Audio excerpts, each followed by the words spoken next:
Hello friends, कैसे हैं आप सब। आई होप कि आप अच्छे होंगे और आपकी तैयारी अच्छी चल रही होगी। जैसा कि आप लोग जानते हैं कि यूपी पीसीएस मेंस का एग्ज़ाम एक्सपेक्टेड है फरवरी या फिर मार्च में। इसलिए हमने एक सेट की सीरीज चालू की थी। ये शिल्पी पब्लिकेशन की बुक है जिसमें 2004 से 16 तक की पीवाईक्यूज दिए हुए हैं। ये ये चीज़ जो हम सॉल्व कर रहे हैं ये सिर्फ पीसीएस मेंस के पॉइंट ऑफ व्यू से इम्पोर्टेंट नहीं है। ये सभी एग्ज़ाम के लिए इम्पोर्टेंट है। जिस जिस जिस एग्ज़ाम में जीएस आता है उसके लिए सबके लिए ही ये इम्पोर्टेंट है।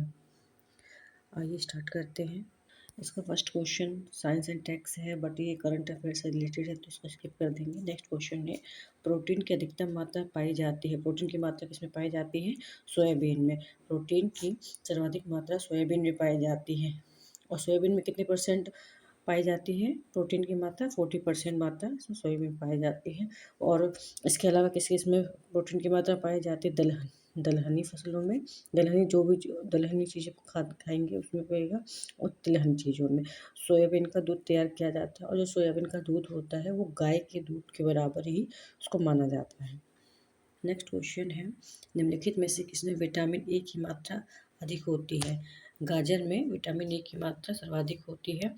गाजर मुख्य रूप से विटामिन ए में पाया जाता है। विटामिन ए गाजर में पाया जाता है और विटामिन ए जो है आई सेट के लिए बहुत ही आवश्यक मानी जाती है। पोषक तत्व होते हैं गाजर में, इसलिए आई के लिए बहुत अच्छा माना जाता है। पालक में क्या पाया जाता है? पालक में विटामिन सी पाया जाता है और लो आई सब चीज़ लो तत्व पाया जाता है, जिससे ब्लड में हीमोग्लोबिन की कमी जो भी होती है पालक से पूरी की जा सकती है। और नेक्स्ट क्वेश्चन है भारत का इतिहास। इतिहास है फर्स्ट क्वेश्चन है, मानव समाज विलक्षण है क्योंकि ये मुख्यतः आश्रित है क्यों? संस्कृति पर। नेक्स्ट क्वेश्चन है जैन धर्म से और जैन कोई भी एग्जाम जीएस को देख लेंगे, जैन धर्म और बौद्ध धर्म से कंफर्म है 90 to 100% है कि क्वेश्चन जैन धर्म बौद्ध धर्म से एक ना एक क्वेश्चन आपको मिलेंगे ही मिलेंगे। ये क्वेश्चन बताया जा रहा है, क्वेश्चन में क्या पूछा जा रहा है कि जैन धर्म तीर्थंकर नहीं है। मीन्स जैन धर्म अभी तक में जो जैन धर्म में कितने तीर्थंकर हुए हैं? 24। 24 में से पूछ रहा है कि इनमें से ऐसा कौन सा है जो तीर्थंकर नहीं थे? तो चंद्रपा तीर्थंकर थे, नेमी भी हैं और संभव भी है। ये नाथ मुनि जी नहीं है, ये वैष्णव समुदाय से संबंधित है। इसका देख लेते हैं आगे। नाथ मुनि वैष्णव अलवार, यानी कि जो वैष्णव धर्म को मानते हैं उनको अलवार कहते हैं, तो इसलिए इनके नाम के पीछे अलवार लगा हुआ है। ये प्रथम आचार्य थे और जैन धर्म के नहीं थे। जैन धर्म में कितने तीर्थंकर माने जाते हैं? 24। यहाँ से भी क्वेश्चन कई बार पूछा जाता है कि जैन धर्म में कितने तीर्थंकर माने जाते हैं? 24 हैं। और कई बार ये भी क्वेश्चन पूछा जाता है फर्स्ट कौन है, लास्ट कौन थे, या फिर 23 कौन है, 24 क्वेश्चन। यस, यहाँ से इस टाइप के क्वेश्चन बनते हैं। तो 24 तीर्थंकर हैं, उनके नाम गिवन है, हम देख लेंगे। फर्स्ट कौन थे? ऋषभदेव जी। और अंतिम है महावीर जी। अन्य नाम है जैसे अजीत नाम, इसके ऋषभदेव जी के नाम के बाद है अजीत नाम। इनको भी क्रोनोलॉजी में लगाने के लिए कई बार आ जाते हैं, कौन पहले है कौन से लास्ट के हैं, कौन से 6 7 या फिर मतलब सीरीज में लगाने के लिए क्वेश्चन आता ही है। अजीत नाथ, संभवनाथ, अभिनंदन अभिनंदन सुमतिनाथ, पदम प्रभु, पार्श्वनाथ, चंद्र प्रभु जो कि ऑप्शन में भी था, चंद्रप्रभा, सुविघ्नाथ, शीतलनाथ, श्रेयासनाथ, वसुपूज्य, निर्मलनाथ, अनंतनाथ, धर्मनाथ, शांतिनाथ, कुथुंतनाथ, असाध्य, मलिनाथ, मुनीश्वर, नेमिनाथ और पाश। नेक्स्ट क्वेश्चन है सिंधु घाटी सभ्यता से रिलेटेड। सिंधु घाटी सभ्यता से भी क्वेश्चन आते ही ये इसमें सिंधु घाटी सभ्यता की संस्कृति और वैदिक सभ्यता के क्या भिन्नता है, क्वेश्चन में ये पूछा गया है। दोनों ही भिन्न थी, पर क्यों भिन्न थी? इसके पास विकसित शहरी जीवन सुविधाएं थी, इसके इसके पास चित्रलेखी लिपि थी, इसके पास लोहा रक्षा शास्त्रों के ज्ञान का अभाव था, उपरोक्त सभी। तो ये सारे ही होंगे क्योंकि सिंधु घाटी सभ्यता में जो कि नहीं थी, जो कि वैदिक सभ्यता में थी, इसलिए ये क्वेश्चन बना। नेक्स्ट इसमें देखते हैं। नेक्स्ट क्वेश्चन है, निम्नलिखित में से किसने सन 1893 यानी 1893 में शिकागो में विश्व धर्म सम्मेलन में भारत का प्रतिनिधित्व किया था? ये है स्वामी विवेकानंद। प्रथम विश्व संसद का आयोजन वर्ष का कब हुआ था? 1893। ये क्वेश्चन भी आता है कि प्रथम विश्व संसद सम्मेलन कब हुआ था, किस ईयर में हुआ था और कहाँ पे हुआ था, ऐसा क्वेश्चन भी बन जाता है। तो कब हुआ था? 1893 में हुआ था, यूएसए के शिकागो शहर में हुआ था। इसको शिकागो सम्मेलन भी कहा जाता है। इसमें भारत की ओर से स्वामी विवेकानंद ने भाग लिया था। स्वामी जी ने जो भारत के फिलोसोफर थे, ये भारतीय दर्शन और संस्कृति का विद्यापन विवेचना प्रस्तुत करते थे। यहीं से ही उन्होंने फर्स्ट टाइम पे ही भाई और बहनों का नारा दिया था। नेक्स्ट क्वेश्चन है, लिंगराज मंदिर अवस्थित है। लिंगराज मंदिर कहाँ पे है? उड़ीसा के भुवनेश्वर में स्थित है। नेक्स्ट है, इसमें पूछा गया निम्नलिखित में से कौन सा युग्म सही है? लोथल, सारनाथ, राजगीर और नालंदा, ये सारे प्लेसेस दिए हुए हैं। प्लेसेस की कुछ विशेषताएं दी हुई हैं। तो पूछा गया है इनमें से सही है या नहीं है, कौन कौन सा सही है, कौन कौन सा नहीं। तो लोथल क्या है? एशियन डॉकयार्ड था, बिल्कुल सही है। लोथल को एशियन डॉकयार्ड माना जाता था।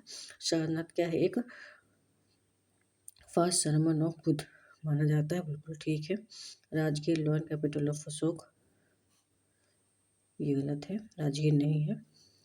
Nalanda great street of Buddhist learning, ये भी ठीक है। तो इसका आंसर होगा 1, 2 और 4, यानी कि इसका आंसर सी। नेक्स्ट क्वेश्चन है, कुशीनगर मलगढ़ राज्य, एक कथन कारक का क्वेश्चन है। कथन दिया गया है, कुशीनगर मलगढ़ राज्य की राजधानी थी। अगर तो इसके बाद कारण पूछा गया है क्योंकि हम कारण को अगर रीड करते हैं तो उससे पहले हम क्योंकि लगाते हैं, जिससे क्वेश्चन सोल्व हो जाए। क्योंकि भगवान बुद्ध का महापरिनिर्वाण कुशीनगर में हुआ था। क्या इसी वजह से जो कुशीनगर है उस राज्य की राजधानी ये थी? नहीं, ये कथन दोनों सेपरेट अगर देखा जाए तो इसका दोनों का स्टेटमेंट ठीक है, लेकिन ये जो कारण है ये कारण सही नहीं है। इसलिए ए और आर तो ठीक है, बट ये दोनों एक्सप्लेनेशन सही कर रहा है, इसलिए ये दोनों सही हैं। बाकी ए आर की व्याख्या नहीं करता। नेक्स्ट क्वेश्चन है कि निम्नलिखित में से किस पशु का अंकन हड़प्पा संस्कृति के मोहरों पर नहीं मिलता? ये क्वेश्चन भी कई बार आ चुका है। बताना है कि किस पशु का अंकन हड़प्पा संस्कृति की मोहरों पर नहीं मिलता। किसका नहीं मिलता? बैल, हाथी, भेड़ और घोड़ा। तो इनमें से किसका नहीं मिलता? घोड़े का नहीं मिलता। सिंधु सभ्यता घाटी के निवासी अश्व से अपरिचित है, यानी अश्व यानी कि घोड़े से अपरिचित है, मतलब घोड़े के बारे में इनको कोई नॉलेज नहीं थी। उसका अंकन हड़प्पा के मोहरों पर नहीं मिलता। जब नॉलेज ही नहीं था तो फिर वो अपने मोहरों पर क्यों लगाएंगे? नहीं था। सिंधु सभ्यता की मोहरों पर सर्वाधिक अंकन किस किस का था? एक श्रृंगी बैल का था। किसका? क्वेश्चन में आता है ये किस किस का अंकन था? एक श्रृंगी बैल का, दूसरा क्या था? कुबड़ वाले नंदी बैल का। किसका? श्रृंगी बैल और कुबड़ वाले नंदी बैल का। सिंधु सभ्यता में पशुनाथ की मूर्ति के नीचे, जो कि जिनकी पूजा करते थे ये लोग, पशुनाथ मूर्ति के नीचे इन्होंने किसका अंकन किया हुआ था? हाथी, चीता, बाघ, भैंसा और पैरों के नीचे 2 मयूर का अंकन किया हुआ था। नेक्स्ट क्वेश्चन है, इलाहाबाद जो कि आज का प्रयागराज है, इलाहाबाद में अशोक स्तंभ किस शासन के बारे में सूचना प्रदान करते हैं? इलाहाबाद अशोक स्तंभ के किस शासन के बारे में सूचना प्रदान करता है? ये समुद्रगुप्त के शासन के बारे में सूचना प्रदान करता है। समुद्रगुप्त के टर्नर में तो पूछा गया है 335 से 375 ईस्वी में था। किसने? 335 से 375 के शासन के बारे में इसका सूचना देता है। इलाहाबाद का जो अशोक शहर है समुद्रगुप्त के इसके बीच में 335 से 75 के बारे में सूचना देता है। इस स्तंभ पे समुद्रगुप्त की संधि विग्रह हरिशयन ने संस्कृत भाषा में प्रशंसात्मक वर्णन किया हुआ है। अशोक द्वारा निर्मित स्तंभ कहाँ पे स्थित है? मूलतः कौशाम्बी, यूपी के कौशाम्बी में स्थित है, जिसे अकबर ने इलाहाबाद में स्थापित करवाया था। पहले कहाँ था? ये कौशाम्बी में था, लेकिन अकबर ने इसको इलाहाबाद में बाद में स्थापित, कौशाम्बी से इलाहाबाद में स्थापित करवा दिया था। और इस स्तंभ पे जहांगीर और बीरबल का नाम भी उल्लेख है। कहाँ पे उल्लेख है? अशोक के कौशाम्बी अभिलेख में बीरबल और जहांगीर का उल्लेख माना दिया। नेक्स्ट क्वेश्चन है, भारत का सबसे बड़ा हड़प्पन पुरास्थल किसे माना जाता है? ठीक है, राखी गढ़ी कहाँ है? सबसे बड़ा पुरास्थल कौन सा है जो कि हड़प्पा संस्कृति सभ्यता से रिलेटेड है? वो है राखी गढ़ी कहाँ है? हरियाणा में। कालीबंगा राजस्थान में है। आलमगीरपुर है यूपी में। लोथल जो कि गुजरात में स्थित है, ये डॉकयार्ड माना जाता था। सिंधु सभ्यता का भारत में स्थित सबसे बड़ा स्थल राखीगढ़ी, कौन सा सबसे बड़ा? राखीगढ़ी है नहीं, जो कि हरियाणा प्रांत में है। दूसरा स्थान धोलावीरा है, धोलावीरा गुजरात में पड़ता है। सिंधु सभ्यता का सबसे बड़ा स्थान पाकिस्तान में स्थित है, क्या नाम है उसका पाकिस्तान का? गनेड़ीवाल, गनेड़ीवाल, ठीक है। सेकेंड है मोहनजोदड़ो, मोहनजोदड़ो जो आलमगीर को जैसे बताया कि यूपी में स्थित था, गुजरात में है। कालीबंगा राजस्थान में है, और ये कहाँ पड़ता है? गंगानगर जनपद में स्थित है। राखीगढ़ी से पूछा गया, मतलब राखीगढ़ी से और क्या क्या साक्ष्य मिलते हैं? राखीगढ़ी से भूकंप के साक्ष्य मिलते हैं। नेक्स्ट क्वेश्चन है, निम्नलिखित में से किसने दिल्ली को सल्तनत की राजधानी के रूप में स्थापित किया था? किसने? इल्तुतमिश ने। इनका टेन्योर कब से था? 1210 से 1236 तक था। नेक्स्ट क्वेश्चन, निम्नलिखित में से किस गुप्त शासक ने हुणों पर विजय प्राप्त की थी? किसने हुणों पर विजय प्राप्त की थी? स्कंदगुप्त ने। सेकेंड है कथन, नेक्स्ट क्वेश्चन है कथन और कारक से बताना है। मौर्यकालीन शासकों ने धार्मिक आधार पर वो अनुदान नहीं दिया था। इसका रीजन बता रहे हैं किस वजह से। भू अनुदान के विरुद्ध कृषकों ने विरोध किया हुआ था, इसका बताना है आंसर। इसका आंसर है दोनों ही ठीक है, दोनों नहीं ठीक होंगे। मौर्यकालीन शासकों ने धार्मिक आधार पर भू अनुदान नहीं दिया था। क्यों नहीं दिया था? क्योंकि विरोध कृषकों ने विरोध किया था, अनुदान के विरुद्ध कृषकों ने विरोध किया था। गलत है इसका आंसर यहाँ पे। फर्स्ट तो सही है, इसकी स्टेटमेंट ठीक है, बाकी रीजन ये गलत दे रहा है। एक्सप्लेनेशन देखते हैं। धार्मिक आधार पर गोदान का प्रथम साक्ष्य मौर्योत्तर युगीन राजवंश सातवाहन के समय के एक अभिलेख से प्राप्त होता है। मौर्यकालीन शासकों ने धार्मिक आधार पर कोई भी दान स्वरूप नहीं दी थी। भूमि दान के विरुद्ध कृषकों के विरोध का कोई वर्णन नहीं मिलता, जबकि इसमें क्वेश्चन में दिया हुआ क्या यही रीजन था कि वहाँ पे कृषकों का विरोध था, विद्रोह हुआ था, इस वजह से उन्होंने भूदान नहीं किया था। तो ये गलत है, इसमें स्टेटमेंट ठीक है, बाकी रीजन गलत है। नेक्स्ट क्वेश्चन है सामंतवाद का विकास गुप्तोत्तर काल की कृषक संरचना की एक प्रमुख विशेषता है, क्या है? सामंतवाद का विकास गुप्तोत्तर काल की कृषक संरचना की विशेषता है। रीजन दिया हुआ है इस काल में, क्योंकि इस काल में भूस्वामी मध्य वर्ग तथा आश्रित कृषक वर्ग अस्तित्व में आया था। क्या इसी वजह से गुप्त काल में कृषि संरचना की प्रमुख विशेषता हुई? दोनों ही सही हैं। नेक्स्ट क्वेश्चन है, भारत में सर्वप्रथम सांकेतिक मुद्रा का प्रचलन कब हुआ था? सांकेतिक मुद्रा का प्रचलन MBT, जो कि मोहम्मद बिन तुगलक के समय पे देखेंगे। भारत में सांकेतिक मुद्रा का प्रचलन सर्वप्रथम मोहम्मद बिन तुगलक यानी कि 1325 से 1351 के बीच में इनका टेन्योर था तुगलक का। 1325 से 1351 ने किया था। सांकेतिक मुद्रा का प्रधान का कारण राजकोष में बहुमूल्य धातुओं का अभाव था। किस वजह से चलाया था इन्होंने सांकेतिक मुद्रा का सिलसिला? क्योंकि राजकोष में धातु जो कि बहुमूल्य धातु थी उनका अभाव था, क्योंकि उन्होंने युद्ध विद्रोह और खर्चीले सहन संबंधी प्रयोगों के कारण वे खाली हो चुके थे। इसलिए मोहम्मद ने MBT ने क्या किया था, एक अध्यादेश जारी किया था जिनके अनुसार तांबे के सिक्कों को कानूनी रूप से घोषित कर दिया था। मूल्य की दृष्टि से उन्हें सोने और चांदी के समकक्ष रखा गया था। नेक्स्ट क्वेश्चन है कि होली त्योहारों के सार्वजनिक उत्सव में भाग लेने वाला दिल्ली का प्रथम शासक कौन था? ये क्वेश्चन भी आ चुका है। होली के त्यौहार में सार्वजनिक उत्सव में भाग लेना पहले दिल्ली का सुल्तान कौन था? MBT, यानी कि 1325 से 1351 का टेन्योर था।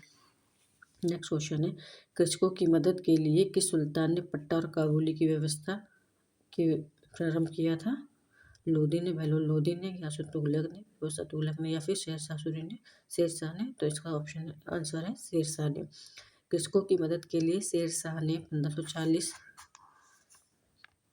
1540 में पट्टा और काबूलियत की व्यवस्था को प्रारंभ किया था। प्रत्येक किसान को कतिपय शर्तों पर भूमि पट्टे पर दी जाती थी, जिससे भूमि का क्षेत्रफल, भूमि की कोटि, भूमि का राजस्व का उल्लेख मिलता था। इसकी स्वीकृति परिणाम स्वरूप किसान के हस्ताक्षर या फिर अंगूठे के निशान लिए जाते थे। नेक्स्ट क्वेश्चन है क्रोनोलॉजी से है कि क्वेश्चन मोस्ट इम्पोर्टेंट बोला जाएगी, हर एक एग्जाम में आता है। स्टेट पीसीएस हो, आरओ एआरओ हो, ये स्टेट पीसीएस में तो कई बार क्वेश्चन पूछा गया प्री में भी, और ये मेंस में भी आ चुका है, आरओ एआरओ में भी आ चुका है ये क्वेश्चन, बहुत इंपॉर्टेंट क्वेश्चन है।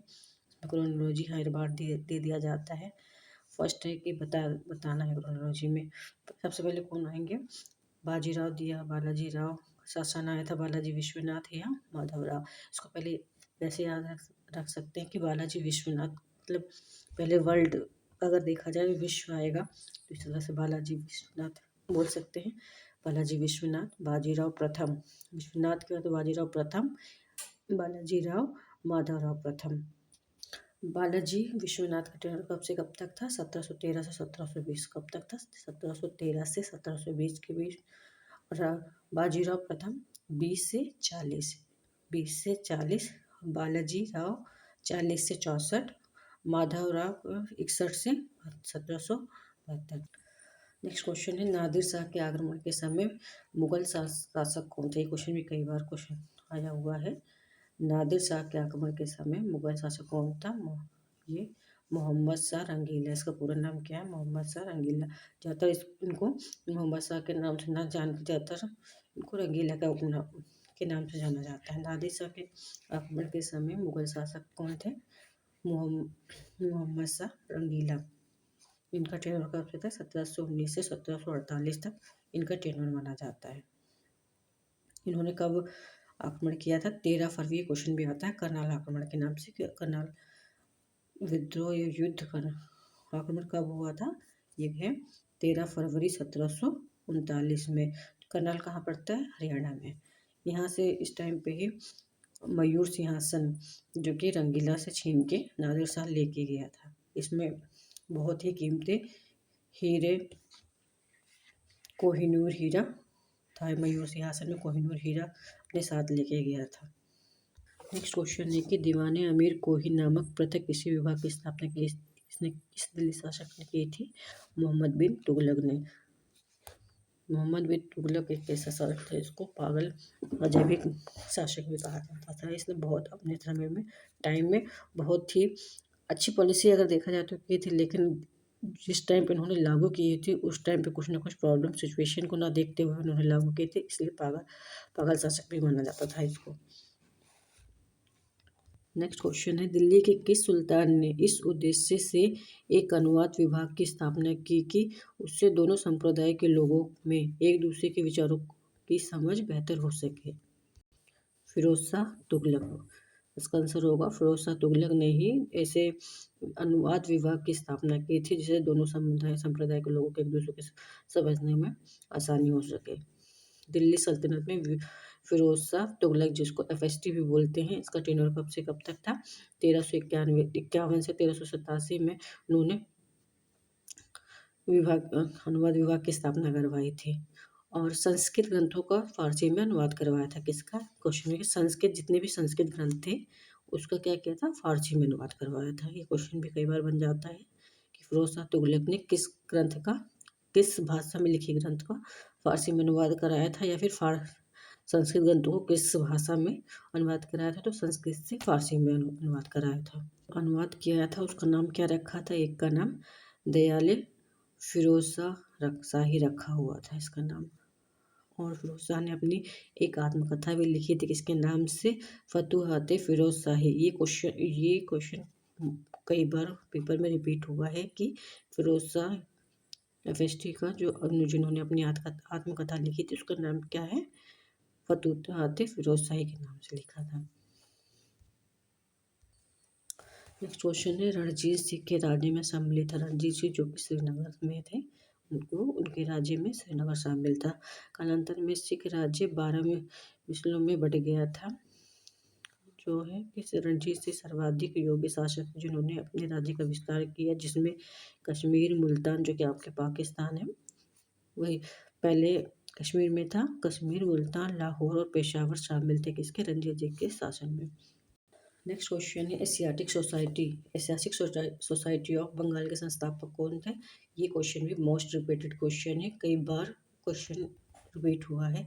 एशियाटिक सोसाइटी ऑफ बंगाल के संस्थापक कौन थे, सर विलियम जोन्स। कौन थे, सर विलियम जोन्स। कोलकाता में हुई थी एशियाटिक सोसाइटी की बंगाल के कोलकाता में। कौन सी ईयर में हुई थी? 1784 ईस्वी।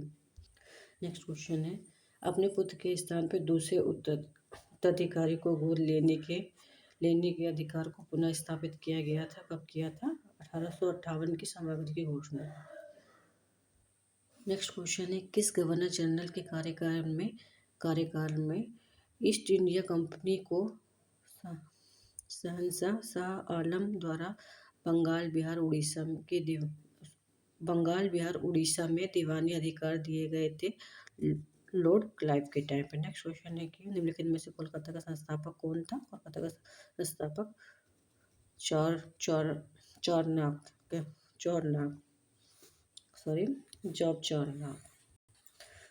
जॉब चारनाक, अगर ये क्वेश्चन भी आता है कि कोलकाता का संस्थापक कौन था? जॉब चारनाक थे। इन्होंने कब किया था? अगस्त 1690 ईस्वी में बंगाल लोटा और सुल्तानाती, 3 प्लेसों को मिलाकर इन्होंने कोलकाता शहर की नींव रखी थी। किसका?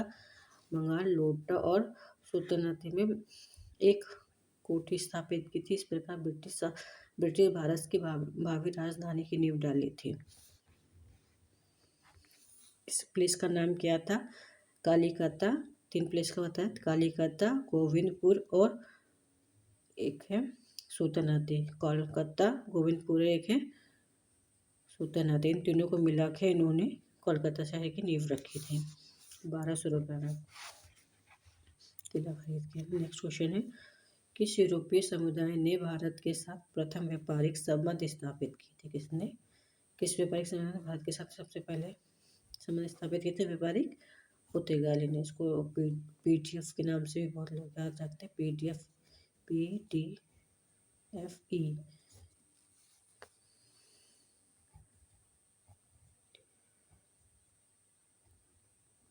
पुर्तगाल, डच, इंग्लिश, फ्रेंच, इसके नाम से भी याद कर सकते हैं कि कब कब कौन सी यूरोपीय कंपनी भारत में आई थी। सबसे पहले पुर्तगाली आई थी, फिर डच आए थे, फिर इंग्लिश यानी कि अंग्रेज आए थे, फिर फ्रेंच कंपनी आई थी। पुर्तगीज वास्को डी गामा ने भारत के एक नए मार्ग का पता लगाया था। किसने पता लगाया था भारत का? पुर्तगीज वास्को डी गामा ने भारत का पता लगाया था। कब लगाया था? 17 मई 1498 को। कहाँ पे लगाया था? कालीकट बंदरगाह जो कि केरला का बंदरगाह है। वास्को डी गामा को कालीकट के हिंद राजा ने, किसने? जो कालीकट बंदरगाह पे किस हिंदू राजा ने रिसीव किया था उनको? मतलब जब ये वास्को डी गामा भारत आया था तो कालीकट पे हिंदू राजा कौन से थे जिनको जम्बूरिन कहा जाता था? उन्हीं से इनकी प्रथम बातचीत हुई थी। वास्को डी गामा यहाँ से जो भी साउथ में स्पाइसेस लेके गया था और उस स्पाइसेस से उसको दारू में मुनाफा हुआ था, इसलिए वह बार बार इसके लिए आता रहा भारत में। नेक्स्ट क्वेश्चन है, भारतीय लोक सेवा का प्रवर्तन किया गया किसके द्वारा किया गया था? कर्जन के शासन के। भारतीय लोक सेवा का प्रवर्तन यानी कि उस टाइम किस टाइम से स्टार्ट की गई थी भारतीय लोक सेवा? कर्जन के शासन काल में। नेक्स्ट हमारे ये मॉडर्न हिस्ट्री से रिलेटेड क्वेश्चन है, इसको हम नेक्स्ट वीडियो में कंटिन्यू करेंगे। Thank you.